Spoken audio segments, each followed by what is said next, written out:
Okay. Hello everyone, Namaste, Hare Krishna. Welcome to our Gita study session. So we are in the fourth chapter of Bhagavad Gita.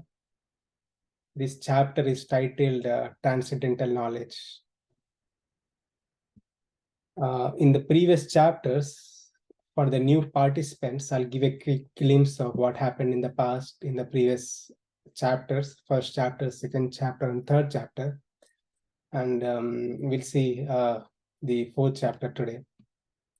In the first chapter, it starts with the background of Bhagavad Gita, how Bhagavad Gita started, basically the Mahabharata situation, right? So the war started, and Arjuna wanted to see who have assembled on the other side, basically Kaurava side, who have assembled. Arjuna wanted to see, and Arjuna requests Krishna, Krishna, take me to the middle of the battlefield. I want to see the people who have assembled on this battlefield. Krishna takes Arjuna's chariot right in the middle of the battlefield, where Arjuna could see two people. One is Bhishma, his great-grandfather, and also Dronacharya, his teacher. So looking at both of them, and also all the relatives, they're all cousins. Looking at all the other family members, Arjuna was overwhelmed, was totally grief-stricken. He lost control. Tears were flowing from his eyes. His body was shivering. He dropped his bow and arrow, and he said, Krishna, I don't want to fight. I don't want to fight. And he also gives various reasons why he doesn't want to fight. And that's the first chapter. And in the second chapter, it continues until the beginning of second chapter. And in the second chapter, Krishna chastises Arjuna. You are a warrior, you are a Kshatriya, that is your duty. Just like a police officer's duty, what is the duty of police officer? To protect the citizens. So what is the duty of a soldier? To fight against the other parties and protect the nation. So Arjuna's position, Arjuna's duty is also to protect, right? To protect, he has to fight. So he's not doing his duty. So Krishna chastises Arjuna, says, this is your duty. Okay, if you don't do your duty, you'll incur sin. Right? So one would think, like, by Arjuna fighting and killing, Arjuna would incur sin. But Krishna says, if you don't fight, don't kill, you'll incur sin. Just like a police officer. Police officer duty is to protect and attack. He has to attack, he has to kill. In some situations, the police officer or a soldier on the battlefield, soldier has to kill. That is the duty. If the soldier doesn't kill, the government punishes the soldier. And if soldier kills the other opponents, then government rewards him, right? Government rewards with some medal, big award he'll be given. So similarly, that's what the situation of Arjuna, and Krishna is saying, if you don't fight, you'll incur sin. If you fight, you attain heavenly kingdom. It's your dharma. Then Krishna also talks about fighting is a work for Arjuna. Krishna talks about what is the right way, what is the right mood Arjuna has to have. Krishna doesn't want Arjuna to fight with animosity, anger, greed, jealous, without any negative emotions. Krishna wants Arjuna to fight with pure state of mind. Right? So Krishna says, you fight. You fight like a karma yogi. Karma yogi. When you fight with all these negative emotions, you'll still incur sin. You'll still incur karmas, good karma, right? Good karma or bad karma, you'll incur that. So you work like a karma yogi. So what is like, how one can work like a karma yogi? So working like a karma yogi is like a selfless action. One has to work with a selfless way, right? So for some students, like for you, right, for students, like studying is that their dharma, their work, right? So how they have to study with full focus, full focus.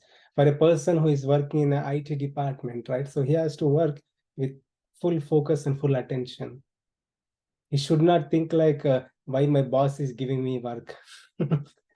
Right? So this guy is giving me work. Why this guy is giving me work? And the boss thinks, why I hide this person? I should have hired the other person. Right? So that's not the way of working. Krishna emphasizes to work with proper attitude, with proper attitude, right? And few things need to be attached, not just working with proper consciousness, right? So work for the pleasure of the Lord as a service to the Lord, for the pleasure of the Lord as a service to the Lord, applying this buddhi, intelligence. When you apply this intelligence, work for the pleasure of the Lord as a service to the Lord, it's a selfless service to the Lord. And the Lord is very much pleased.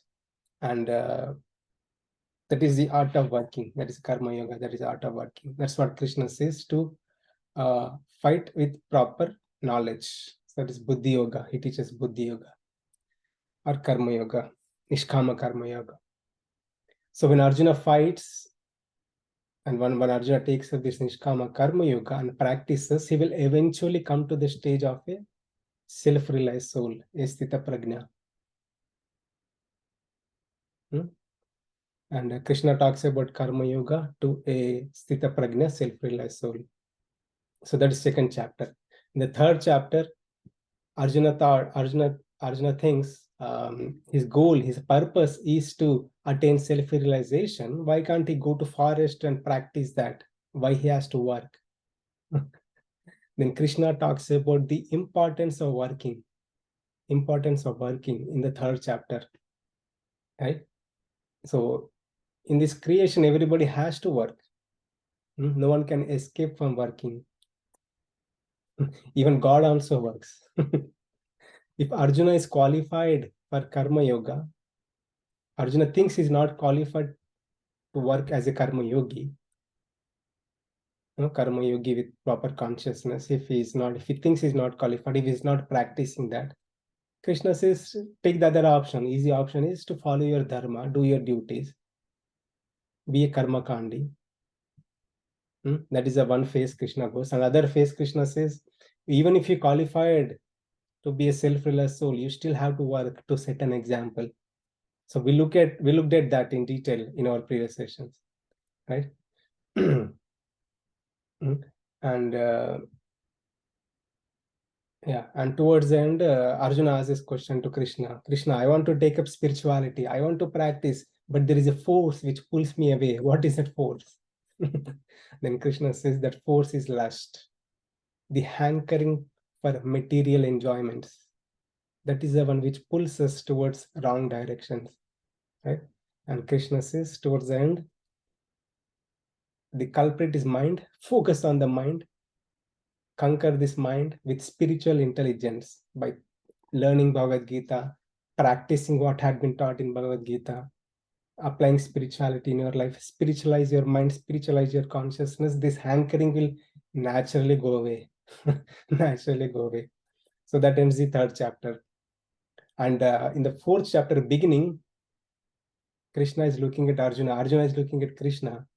He had like a blank face, or not blank face. He understood though, but he had like a different face. Okay. So looking at the face of Arjuna, Krishna says, okay, Arjuna, this is not the first time I'm teaching to you. Whatever I'm teaching to you so far, this is not the first time. I taught this to many people in the past. Right? So that's where in the fourth chapter, 1 to 4 verses, Krishna says to Arjuna, so I have given this spiritual knowledge to sun god, Vivaswan. And Vivaswan, the sun god, in turn gave it to Manu, his son. And Manu in turn gave it to Ikshvaku. He was a king. In the Ikshvaku dynasty, Lord Rama appeared. So this is a parampara. And he says he has given this knowledge to Raja Rishi. Krishna is saying he's given this knowledge to Raja Rishi, a saintly king, because they have a role to protect citizens, right? So that's why he has given this knowledge. And Krishna is saying, I am giving this knowledge. I have given this knowledge in the past. There used to be good practitioners. Now the practitioners are gone. No one is practicing. So that's why I came again. I'm teaching to you. I'm giving this knowledge to you again, not just to you, to the whole world. So what is the knowledge? Basically Bhagavad Gita. Whatever Krishna has spoken in the previous set of verses, in the previous set of chapters, he's saying, I'm giving this to you again. So Krishna also says, very important point, I'm giving this knowledge to you because you are my devotee and friend. There are two qualifications needed to attain knowledge. One has to have spiritual inclination to understand the Supreme Lord, or one has to be a friend. So in case of Arjuna, Arjuna was a friend of Krishna, that is fine. But in case of us, like we are devotees, we have some spiritual inclination. So we are very much qualified to gain the knowledge of the Supreme Lord. Okay. Then Arjuna was confused. What, Krishna? You are saying you have given this knowledge to sun god? When did that happen? I'm seeing you from like past several years. In the beginning of creation, you are saying you have given this to sun god. When did that happen? So we looked at that. It was like 28 yuga cycles back. 28, not one yuga cycle, 28 yuga cycles back. So that is like 120 million years ago. He has given Krishna in the beginning of creation. He has given to some god. Okay, and Krishna says, further says, I have given to the sun god long back, 120 million years ago. And Krishna also says, he remembers everything. Arjuna, you don't remember. Many lives. So basically, Krishna is trying to make a point that he is Supreme Lord. Okay. Many lives, you, Arjuna, and I, we both have appeared. We have taken birth. We have appeared in this world many lifetimes. You and I had many lifetimes. I remember everything. You don't remember everything. Krishna is saying, I remember everything because I'm the Supreme Lord. Bhutanam Ishvaram Api. I'm the Supreme Lord of all living entities. I'm situated in the heart of all living entities. I remember everything. Not just your life. I remember the life of all the living entities. All the living entities. So we went into that in detail in our previous session. We covered on to 6 and 7. Today we'll start from 8. And in the 6th verse, Krishna says he has he is a Supreme Lord, and he appears. He says like we appeared many lifetimes back. So one would have this question, Arjuna, Krishna, when you appear, you also appear like a human being? Are you also bound to any karma? Right? So we looked at various questions in our previous session one would have about God. So Krishna says clearly that he appears in his own transcendental form. Ajo, he's unborn. He's unborn and he appears as he is. Whatever the Lord in Vaikuntha, the same Lord appears in this world as he is, without change. And also says, Srijami Aham. Right? No one commands Lord, no one tells Lord, you go. He himself makes the decision. And that's how he appears. That is a uniqueness of the Supreme Lord. And the 7th verse we saw,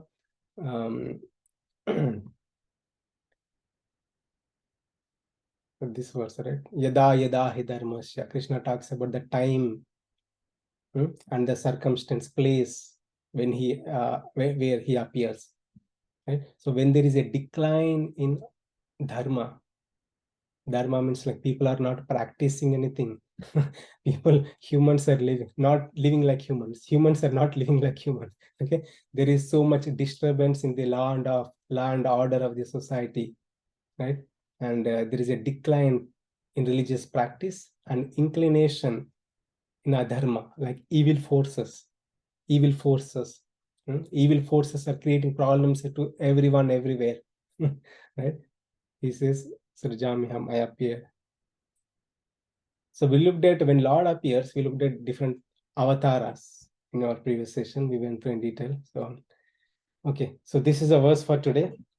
So we'll go a little deeper into this verse and understand the purpose of Krishna's appearance. Okay. I'll ask someone to recite this verse, please.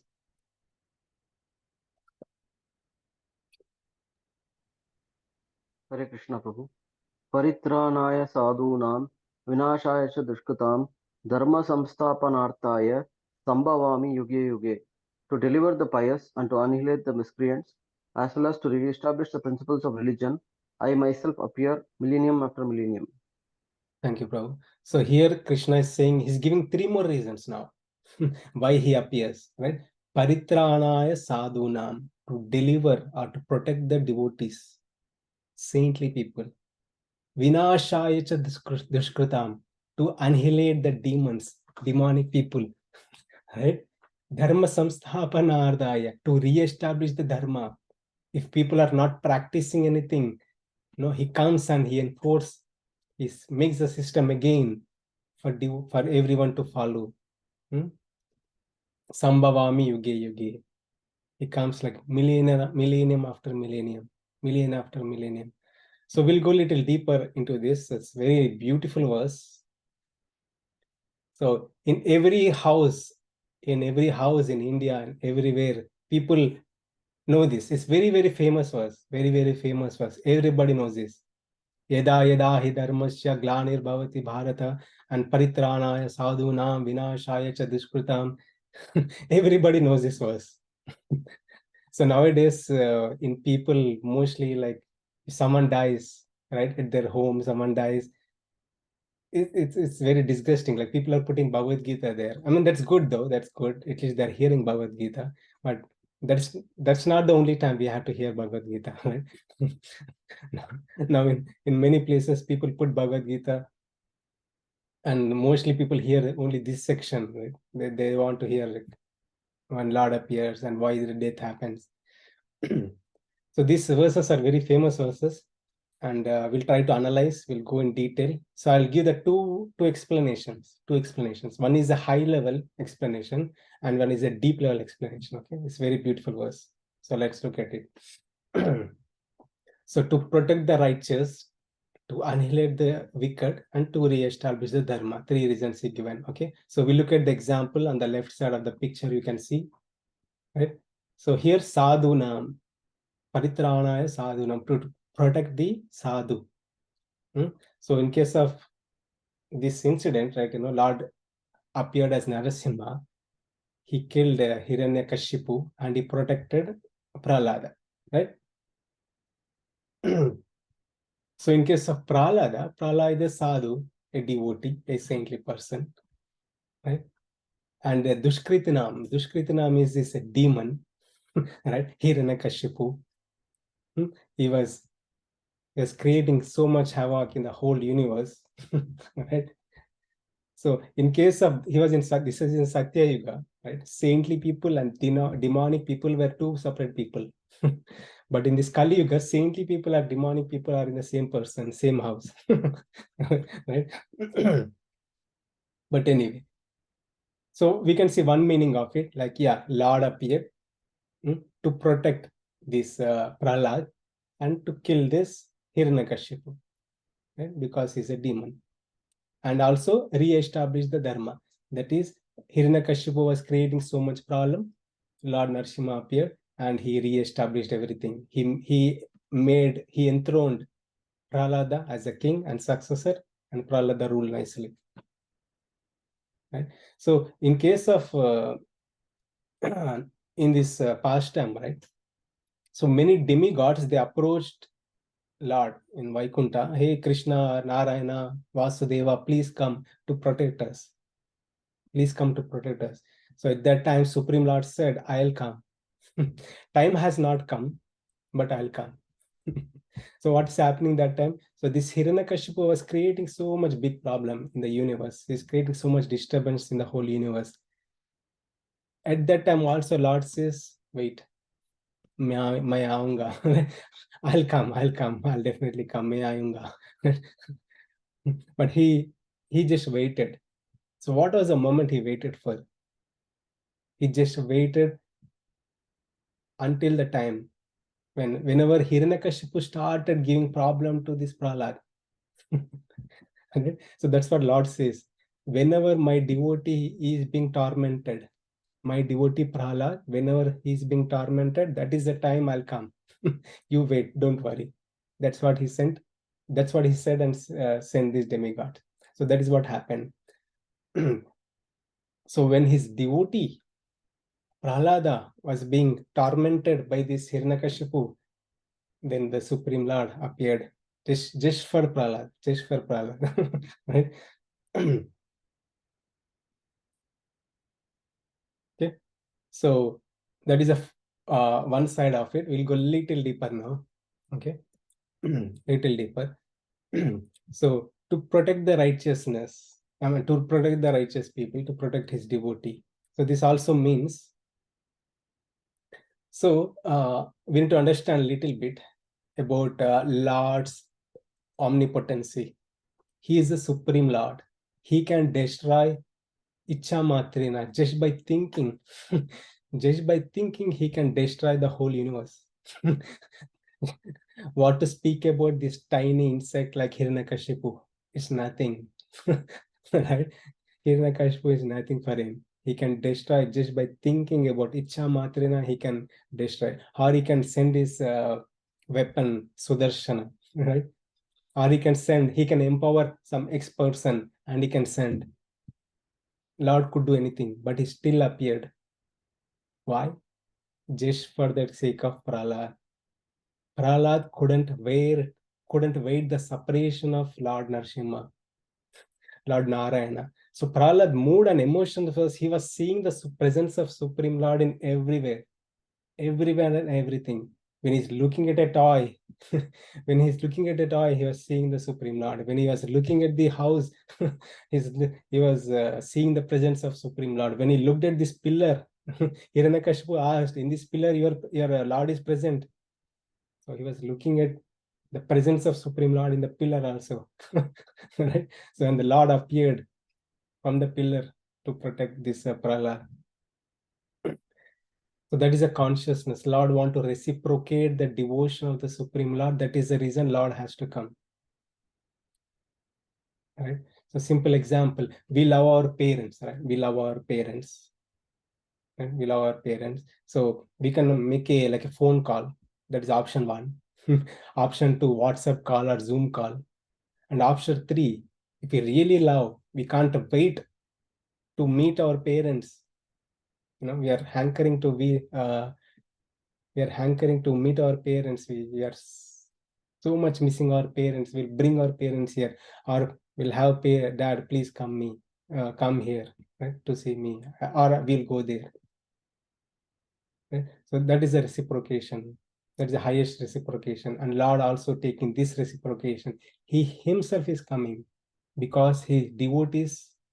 He himself is coming because his devotees couldn't wait any longer. This is to be underlined. Right? He himself appears because his devotees couldn't wait any longer. So we can see the pastime of Lord Rama also. In case of Lord Rama, Ravana incident with Ravana, it happened like in somewhere towards the end. And killing or taking care of Ravana is nothing for Lord Rama. He can easily do it, right? But throughout the lifetime of Lord Rama, we can see, at least when he was in the forest, right? So he met with many people, many rishis, the saintly people. They were eagerly waiting for Lord Rama. Lord Rama, please come, please appear, please. We can't wait anymore. So So this is a deeper meaning, to have that loving reciprocation personally. Lord went and met. He met Guha, right? He met Hanuman. He met Shabari, Mother Shabari. He met Sugriva. Like that, many people he met, right? And reciprocated their love and devotion. So that is a deeper meaning of Lord's appearance. He's omnipotent. He's super powerful, right? He doesn't need to incarnate. He doesn't need to incarnate to kill the wicked or bad people. That is the secondary reason. The primary reason is Lord want to reciprocate his devotion with his devotees. Devotees couldn't wait any longer. They want to see the Lord. That is the primary reason. Lord himself comes. Lord himself comes. And we'll go a little deeper about this one, about dharma, right? To re-establish dharma. What is the dharma Krishna is talking about here? Okay, one dharma we could think like law and order. That is fine. Law and order is one kind of dharma. So dharma has different meanings. Okay, so dharma means a duty. If I'm a student, my dharma is to study. Right? If I'm a IT employee, my dharma is to write some code. Right? If I'm a manager, my dharma is to take care of my team. Right? So dharma varies. So what is the dharma Krishna is talking about here? So dharma has three meanings. One is the a way of life, one is the duty, one is the law and order, and the most important thing is the intrinsic nature of living being. So what is our nature, right? So to understand that, so we'll see one more small story from Mahabharata. Okay, so Mahabharata fight happened, and we all know Bhishma, and Arjuna had to send his arrows, so many arrows, thousands of arrows, which pierced the body of Bhishma, and Bhishma fell flat on the ground, right? And he had this Ichha Mrityu, that means he can leave his body whenever he wants. He did not die immediately, right? He waited some time. So that time, one day, when he was ready to leave his body, so Krishna sends this Yudhishthira. Krishna sends Yudhishthira Maharaj. We all know Yudhishthira. He is the eldest of Pandavas. Okay. Krishna sends this Yudhishthira to go and learn this dharma. What is the highest dharma? Right? From Bhishma. Well, what's special about Bhishma? Bhishma is sincere follower of dharma. His expertise, his expertise in this dharma, right? So some people have this expertise in math, expertise in robotics, expertise in chess, right? So this Bhishma is an expertise in dharma, right? So that is why Krishna himself sends Yudhishthira, hey buddy, go and learn from this Bhishma, right? So Yudhishthira goes. That's where Vishnu Sahasranama starts, right? The Bhishma Dev starts this Vishnu Sahasranama coming from this message from Bhishma Dev. So we'll recite two verses here. So Yudhishthira asks this question: Ko dharma sarva dharmanam bhavata paramo mataha kim japanmuchyate jantur janma samsara bandhanat. That is a question. Answer: Isha me sarva dharmanam dharmo dikatamo mataha yad bhaktya pundarikaksham sthaver naro saha. So the question and answer. So Yudhishthira asks, what is the highest of all dharma? So there are different dharmas, right? Duties, taking care of family, children, that is dharma. That is a regular dharma. What is the dharma? What is the highest of all the dharma? Tell me. Right? And what by which there is a question one. Second question is, what is the best way of deliverance from is Janma Samsara Bandhanat. Every living entity, whoever is taking birth in this material world, they are taking birth and going into this repeated cycle of birth and death. Right? So how can they deliver? What is the process one can deliver? These are the two questions embedded in the shloka. Then the answer was like, Esha me sarva dharmanam. The Supreme Lord himself is all the dharma. That is my opinion. He's saying his opinion, Bhishmadev. Yad bhaktya pundarikaksham staveirarche narasatha. And the best process to deliver from this material world is chanting the holy name, Pundarikaksha. So Pundarikaksha is the lotus-eyed Supreme Lord, that is Lord Vishnu.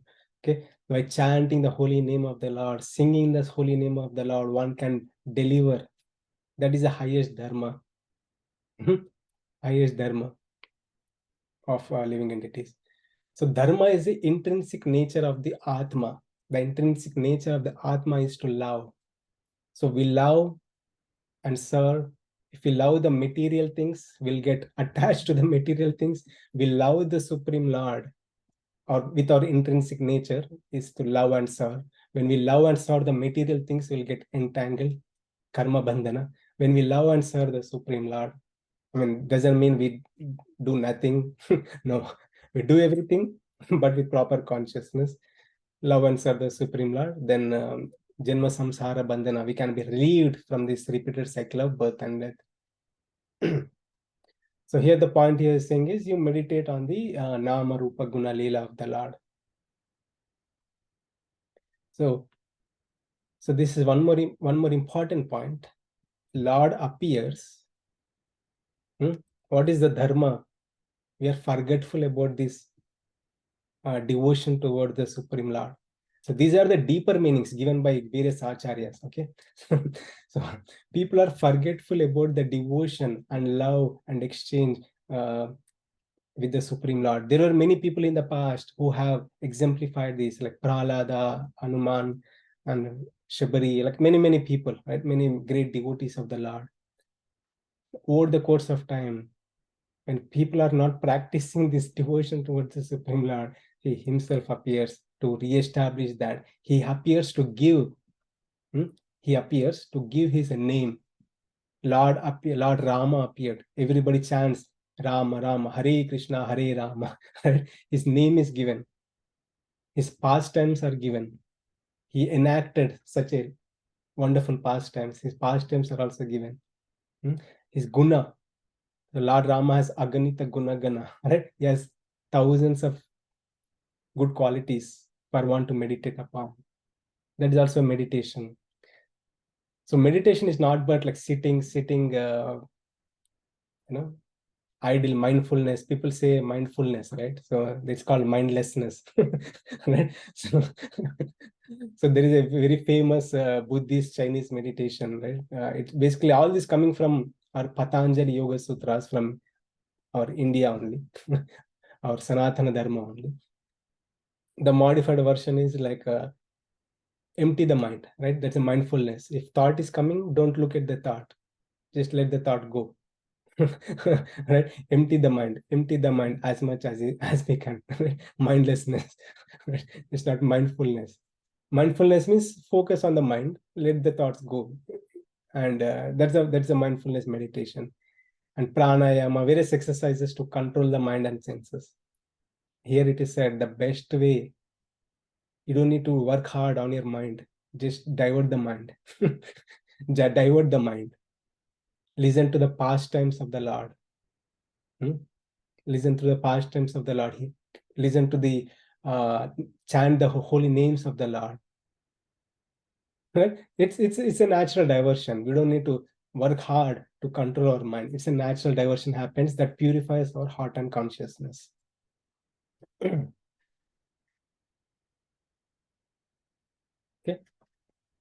Just to summarize. So Lord appears for these reasons. We looked at two meanings, one higher level meaning, and we looked into the deeper meaning given by various acharya. Okay. Okay, we'll move on. I'll request someone to recite this verse.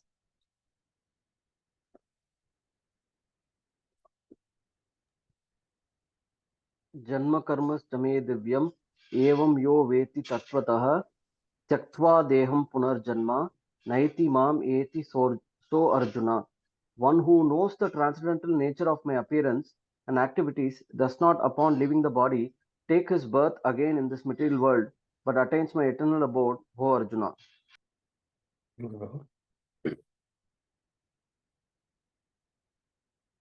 So in the previous verse, Krishna said, Yada yada hi dharmasya paritranaya sadhunam, I appear. And we looked at when the Lord appears, he gives what he gives, right? He lifts his name, his pastime, his qualities, his various things he leaves, right? And in this verse, Krishna is saying, very important point, Janma karma chame divyam. Lord's appearance, Lord's karma means activities are divine. Lord's appearance, Lord's activities are divine, are divine. Evam yo vetti tattvataha. A person who clearly understands, a person who clearly understands the truth that it is Supreme Lord. He is the one who comes. He is the one who appears. He is the one who enacts so many pastimes for us, for the people like us, to deliver us from this Janma Samsara Bandhanat, right? A person who clearly understands both the Lord's pastimes, right? Activities, appearance and activities, right? So what happens to that person? Tyaktya deham punarjanma naiti mami sito Arjuna. That person who has clear understanding about the Lord, that person, when he leaves the body, when he leaves the body, he will not attain, he will not take birth in this material world. When he leaves the body in the material world, he attains the supreme abode. Supreme abode. A person who clearly understands the appearance and activities of the Lord, he will not take birth again in this material world. He'll go to the spiritual world. His job is done. Job over, game over, right? His job is done in this material world. So in the previous verses, Krishna clearly emphasized why he appears, when he appears, what he does when he appears. And in this verse, he's clearly saying that Arjuna, if you can clearly understand, or whoever it is who can clearly understand my appearance and my activities, and who meditates on that, they'll not take birth again in this material world. They're already broken the cycle of birth and death. Very beautiful ones. So in the if you see from the scriptures in Bhagavatam, Parikshit Maharaj, the people who have, I'm giving the examples of people. There are many examples. I'm giving the examples of some stories from the Srimad Bhagavatam, where people who have meditated on the appearance and activities of the Lord, and they have perfected their life, right? So we all know Prahlada, right? In the Rama and all the devotees. And in Srimad Bhagavatam, in the beginning, Parikshit Maharaj.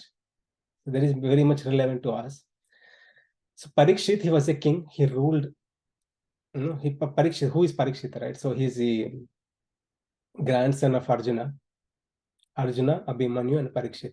Okay, he's a grandson of Arjuna. He was the only person left in the Pandavas, right?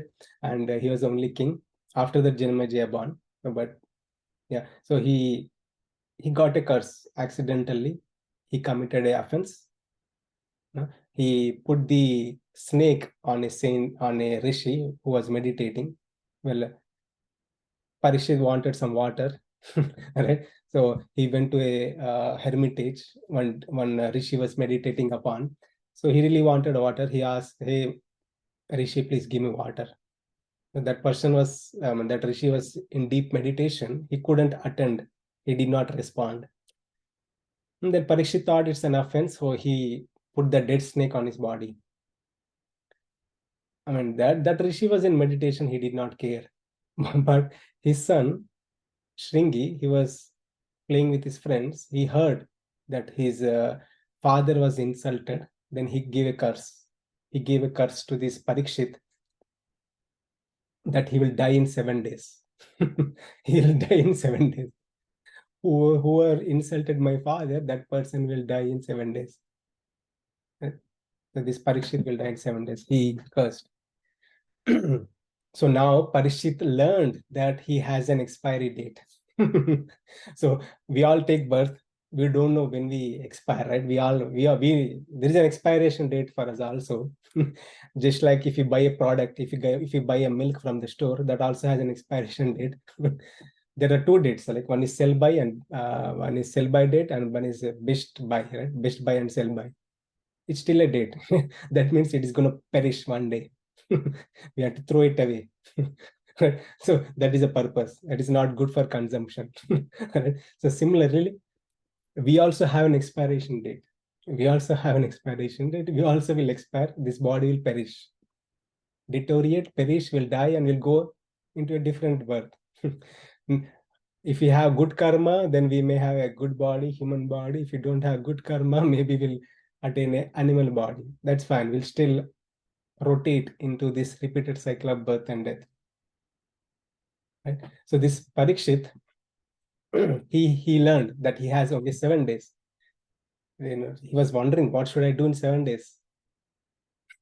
How can I attain Supreme Lord in 7 days? I want to attain moksha in 7 days, right? So he was very inquisitive. He asked the sages of Naimisharanya, the sages of Naimisharanya, all the sages, they have assembled at one place. He asked this question, okay, what is my duty now? I learned that I'm going to die in 7 days. What is my duty? Tell me. So all the sages, everybody said one thing, okay, you are good enough with your life. You sit and meditate. Right? You take up the practice of devotional service, bhakti. That is the simple and easiest way you can attain, you can perfect your life. They could suggest this Gnana Yoga, right? Gnana Yoga, like trying to analyze, understand ourselves and Atma, and take up Dhyana Yoga, meditate on the Atma. I'm Atma, I'm Atma, I'm Atma.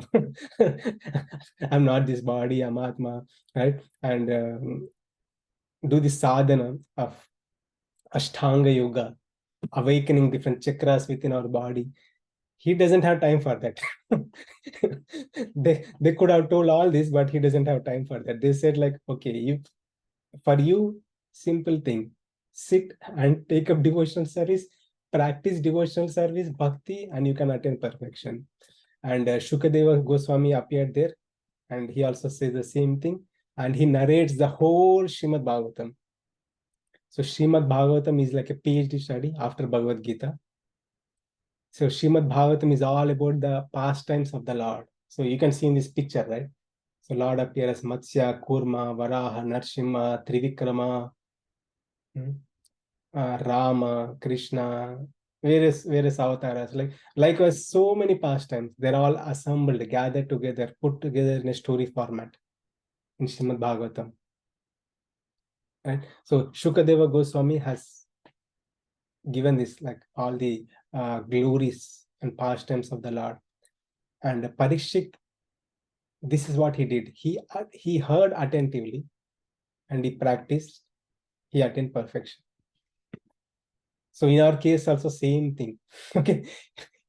In this Kali Yuga, it's hard to take up any other practices. All other practices are really hard to attain perfection.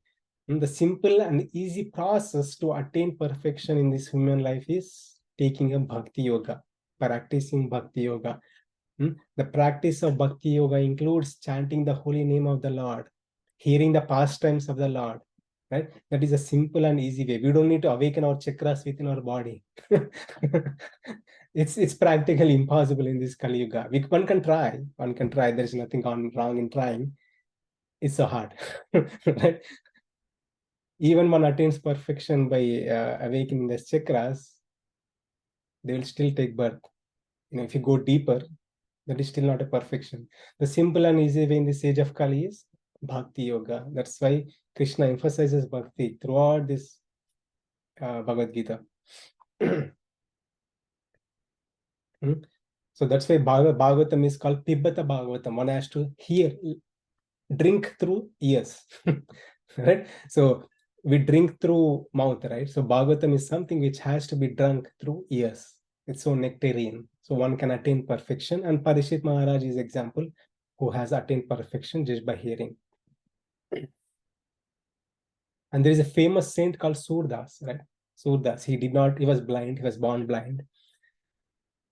He was just meditating on one picture of the Lord, like one pastime of the Lord, like Lord Krishna stealing butter, stealing butter. He was blind, but he was fully focused to meditate only on simple pastime of the Lord, like Krishna stealing butter. Right? So, and he attained perfection. Lord Krishna himself appeared in front of Surdas, like, and he also reciprocated. He was along with the Supreme Lord. Okay. In short conclusion, this was what Krishna is saying. A person who knows, who understands the Janma karma, like appearance and activities of the Lord, one who meditates on the Lord and practices the path of devotional service, he will not take birth again. He'll go to the spiritual world. That is the highest destination.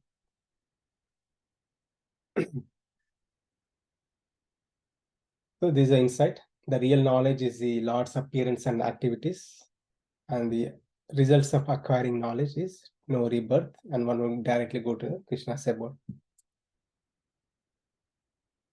Okay. Are you all good? Or is it too much?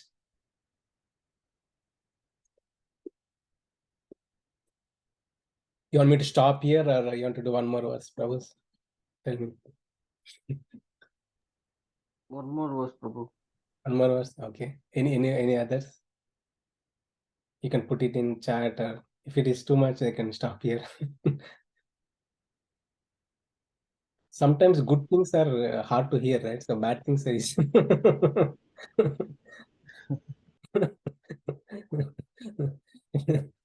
You're watching a movie fighting scene, it's so attractive, so pleasing to watch.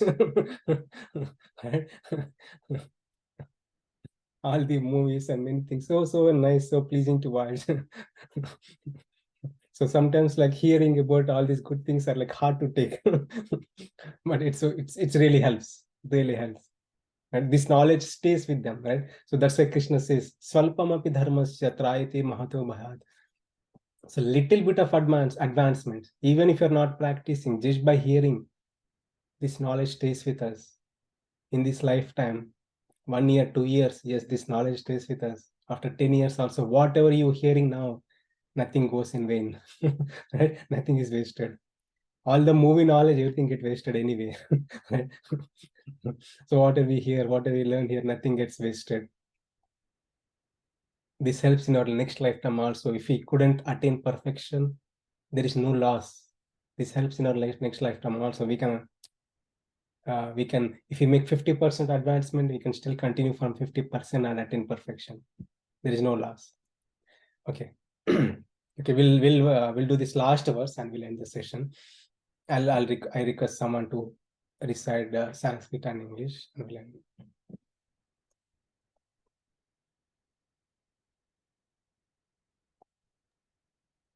वीतरागभयक्रोध मन्मया माम् उपाश्रितः बहाहो ज्ञानतपसा पूतमद्भावम् आगताः, being freed from attachment, fear, and anger, being fully absorbed in me, and taking refuge in me.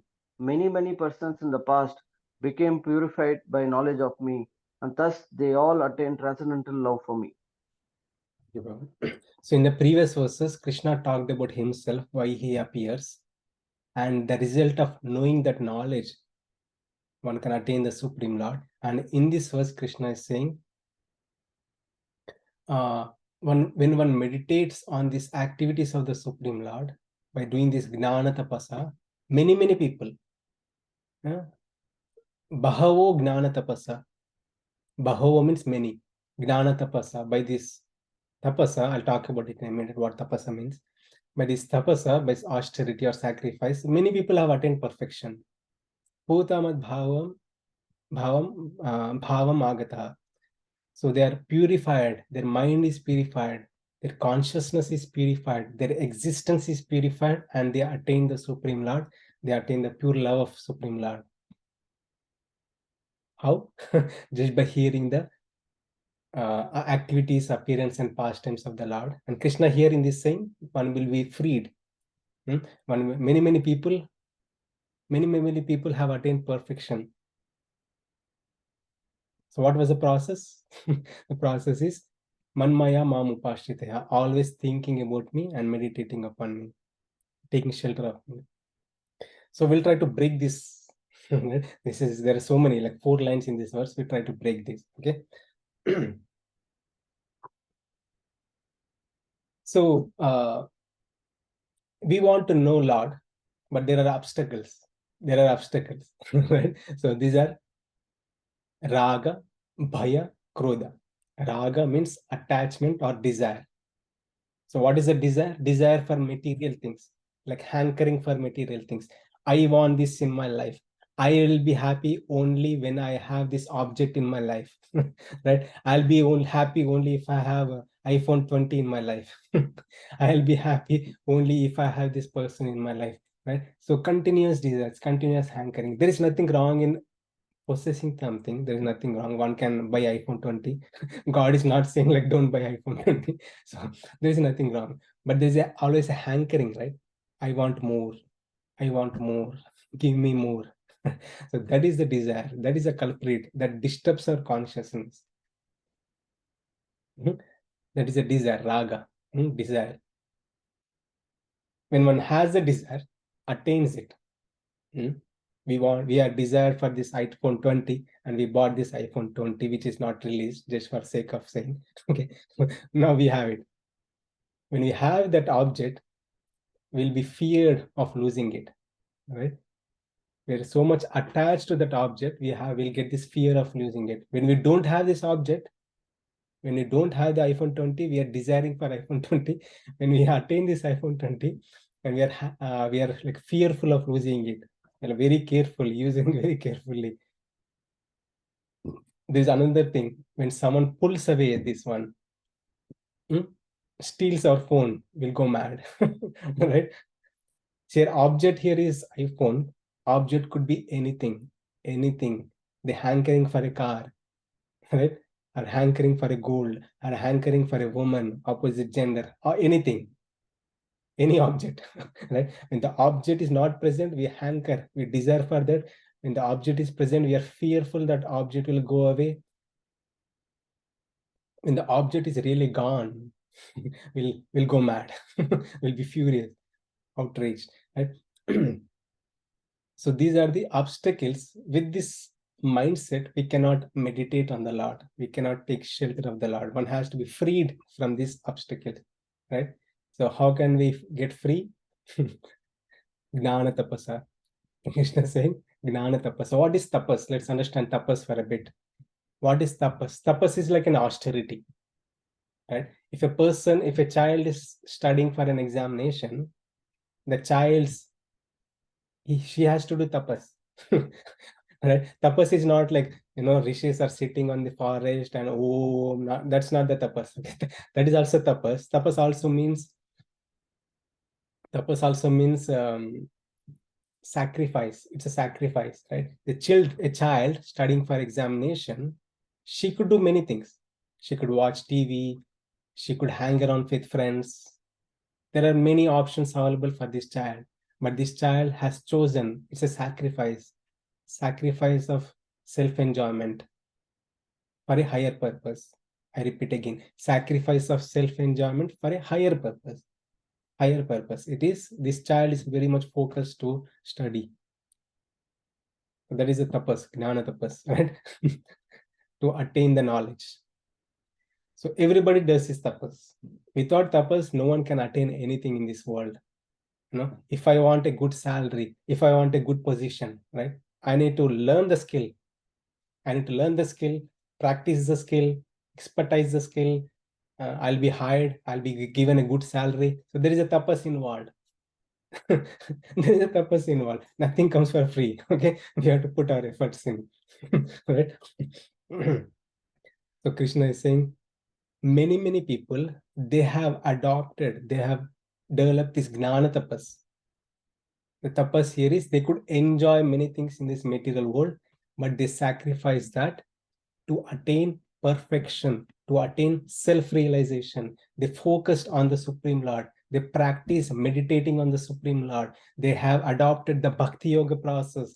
They've heard Nama Rupa Guna Lila of the Lord continuously, like chanting the holy name of the Lord, listening the pastimes of the Lord, fully focusing their mind upon the Lord. That is the Gnana Tapas.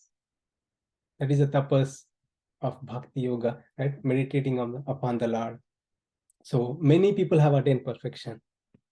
So Krishna is saying not just you, Arjuna, many people have attained perfection. This process is so easy, you can also attain perfection. So message is not just for Arjuna, it is for us too. We can also attain the perfection just by taking the shelter of the Lord, by doing this Gnana Tapas. We could do many things of material enjoyments. You all are doing Gnana Tapas now by sitting in this Zoom, sitting in this, like, or hearing in the Zoom session from the past 1 hour.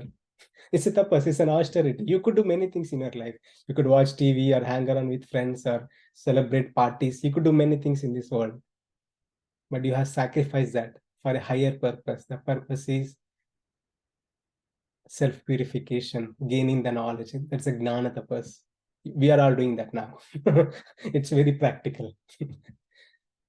Okay, what happens when you do this gnana tapas of bhakti, devotion towards the Lord, taking shelter of the Supreme Lord, meditating on the Supreme Lord? Purification. Purification happens. Purification of mind, purification of consciousness. We harbor these negative emotions, right? Karma, lust, greed, anger, so much dirty. Our heart is contaminated right? With so much dirt. We committed so much offenses to many people in our past lifetimes, not this lifetime. Many lifetimes, so much karma baggage we have. Chiddanti Hridaya Grandhina. Like there is a nice verse in Srimad Bhagavatam. By taking the process of devotional service, it will break the hard knots in the heart. In the heart, our heart is so hard, so strong, so hard. The knots within the heart are broken when we take up the process of Bhakti Yoga. It's a beautiful verse in Srimad Bhagavatam. Maybe I can show that in next class. Okay. So in short, what Krishna is saying in this verse or set of verses, Krishna talked about his appearance. One who gains the knowledge about, accepts the Supreme Lord, gains the knowledge, he'll attain perfection, right? And in this verse, Krishna is saying many people have attained perfection. They got freed from these negative emotions like desire, material desires, and fear, anger. They got freed from all this.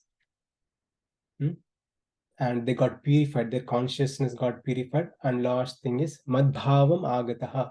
They attained pure love of me, pure love of me. So the process is so easy, the process of devotional service. That's what Krishna is trying to emphasize. Okay, I'll stop here. Thank you all very much. Hope you have gained some knowledge which helps in our this lifetime. For sure we can attain perfection. The process of bhakti yoga is so easy, we can attain perfection in this lifetime itself. So we'll pray to Sri Krishna to help us meditate on the Supreme Lord and attain perfection. Thank you all very much. Hare Krishna. We'll stop here.